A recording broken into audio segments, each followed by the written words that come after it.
Go into the fullest expression of the pose. Go into the up level. If you can't do that, if it's too hard, go to the down level. Do not talk to your students like this. You do not want to marginalize your students, leaving them feeling alienated, ostracized, and like they don't belong in your classes. That's if you're teaching beginner classes. If you're teaching classes that are not open to beginners, that's a completely different story, and this video won't apply to you. If you are teaching classes labeled all levels or beginner friendly or level 1 or entry level, then you must stop using language that leaves your students feeling marginalized. Think about this. If you think about children's sports, specifically, I remember my little cousin played soccer at the age of, it was 3 or 5. I went to the game and I didn't really have an expectation, but I'd seen soccer on TV. But when I got there, this was not like anything I had seen on TV. The kids were running back and forth. There was not really like a clear team because everybody was just kicking the ball, and the ball, if somebody kicked the ball into the goal of the other team, and it was just like, okay, they're just doing it. They're just running around, having a good time, figuring out how to move their bodies, figuring out, the lines, staying within the lines of the play lines or the foul lines or whatever. Y'all, I don't do sports. It was just completely different from a professional soccer game where you have the referees and you have all these rules and all these techniques that the sports professionals use, and very clear teams and very clear goals and whose side is whose and what goal is whose. And that's similar to how we look at in yoga. Your students, if they're beginners, they're figuring it out. They're trying to figure out, okay, how do I operate in this class? What's the, what is the parameter here? I'm staying on my mat. I'm working in my parameters. I'm working in my goal lines. Essentially, I am, using my right and left, figuring out my sides. Whereas you might have somebody in your class who is a quote unquote pro or an advanced yoga student who might be doing the arm balances and the flexibility and have all these different awarenesses and know the different terminology. If your class is a beginner friendly or entry level class, then stop using the words fullest expression. Stop using the words up level and down level because they imply that something else may be less than. When you say a down level, it literally think about less, like a lower level.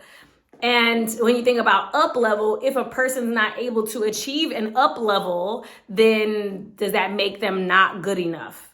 And the words that you use when you're teaching play a very key role as in who attends your class. So if you're not sure if your classes are friendly for beginners, look around and see how many beginners come back to your classes. Or are you only really making your classes accessible to the people who already know what a chaturanga dandasana is, or they already know the up levels or the fullest expressions of the poses that you teach?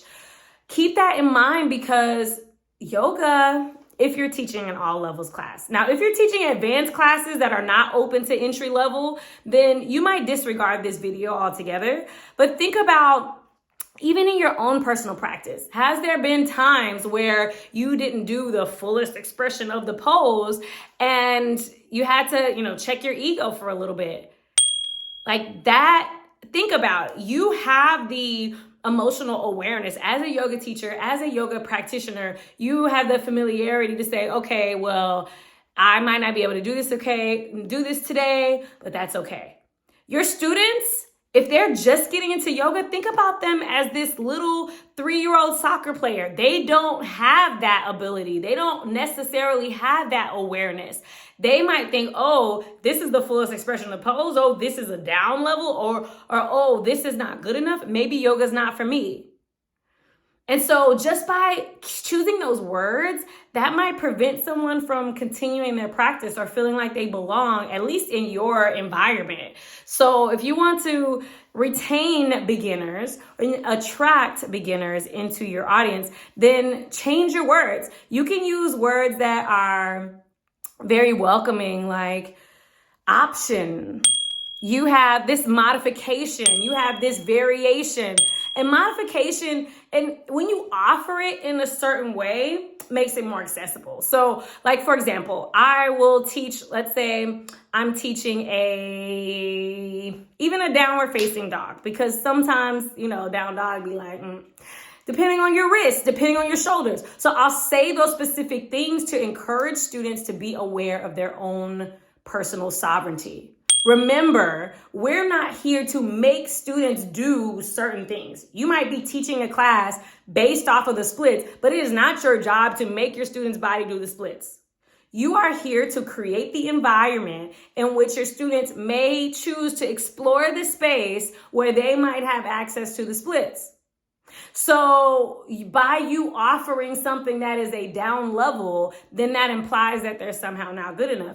While you might offer a modification if your hips feel really tight today, if you want to be gentle with your hamstrings, if your psoas is talking to you. So if you're incorporating the language that helps to give them the tools to make the choice that's best for them.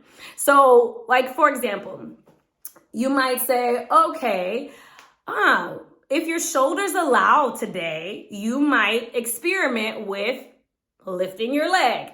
If your hamstrings allow today, you might experiment with fill in the blank. Okay, so that's giving people a chance to make a conscious decision and say, how do my hamstrings feel? How do my shoulders feel? Which is much more valuable than for someone to force themselves into a pose, potentially hurt themselves, and then now they're just like, oh, yoga's not for me. I tried this one class one time and I ended up popping my XYZ. And so I'll never do yoga again. We really don't want those types of experiences in a yoga class. Okay, some other ways to give people sovereignty when they're making a choice on how to choose their poses is to include options. Oh, I love options. Options are great. Options okay, so for example, let's say a bird of paradise. If that's my apex pose that I'm teaching, I can give an option. So I'll start them off in the Warrior 2 or the extended side angle version of Warrior 2. And that'll be, once we get in there, I talk them into that pose. Okay, this is option 1. You have the option to stay here. Or if your shoulders feel open and warm and ready, take the bind, and then I'll talk them through the bind. So that gives them some things to pay attention to in their body, as opposed to looking out and around and seeing, is everybody else taking this pose? Is this the up level of the pose? Okay, so I'm not making it about a standard, an arbitrary standard, and I'm not making it about me. I love my hair.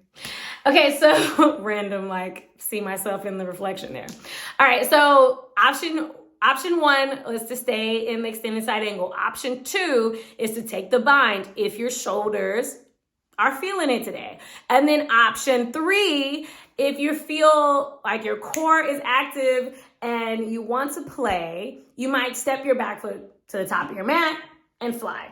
Okay, so I give those options, but I give the parameters for which you can ask your body if it's ready, as opposed to just all right, now everybody bird of paradise, and they might not have, their shoulder might be injured, but if everybody in the class is doing bird of paradise, they might feel less than, so they force themselves in a bird of paradise, hurt their shoulder hurts for weeks, they never come back to yoga, and then really, what was the point? So that they could do bird of paradise one time? That's not really why we do this work, okay? Oh, I got a little passionate there. I feel that. Yes. Okay, because What we really are doing is setting people up for success in their own bodies. And so that's really what it comes down to.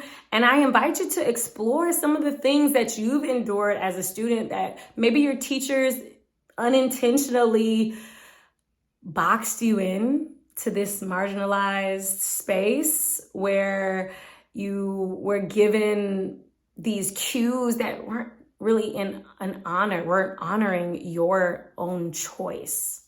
So think about and listen to the types of words you say. So this is something that's really advanced, and you may not do this, but all the teachers who really want to get better do this, all right?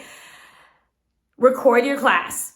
It could be a video, it could be audio. It doesn't have to be something you publish, but it can be.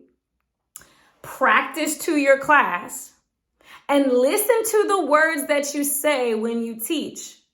How do those words feel when you listen to it from a space of student mode? When you actually are practicing, you tell your students to get in a lunge and you get in a lunge, and you do all of the vinyasa, or you do all of the yin, or you do whatever style of yoga that you teach. And you're practicing that as your own student. See how the cues feel. See how the words feel. And that will allow you to know if you are in fact creating a space of inclusivity in your classes. My name is Alicia Dugar-Stevenson, and I hope that this was helpful. If you're looking to up-level your teaching practice, I'm just playing. If you're looking to explore the possibilities of teaching at a level that allows you to feel like a sovereign, to guide others into sovereignty, and you want to get an advanced yoga teacher training, I invite you to join the $500 program, and I will share more with that in this next clip. Check it out. Welcome to a place of freedom.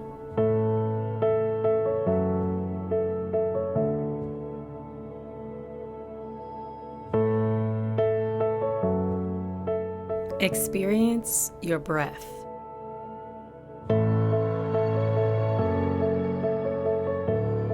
Come illuminate from within.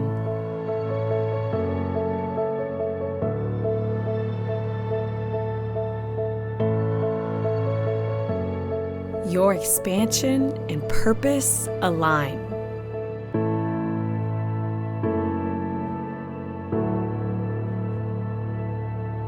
Your new mission? World peace through inner peace.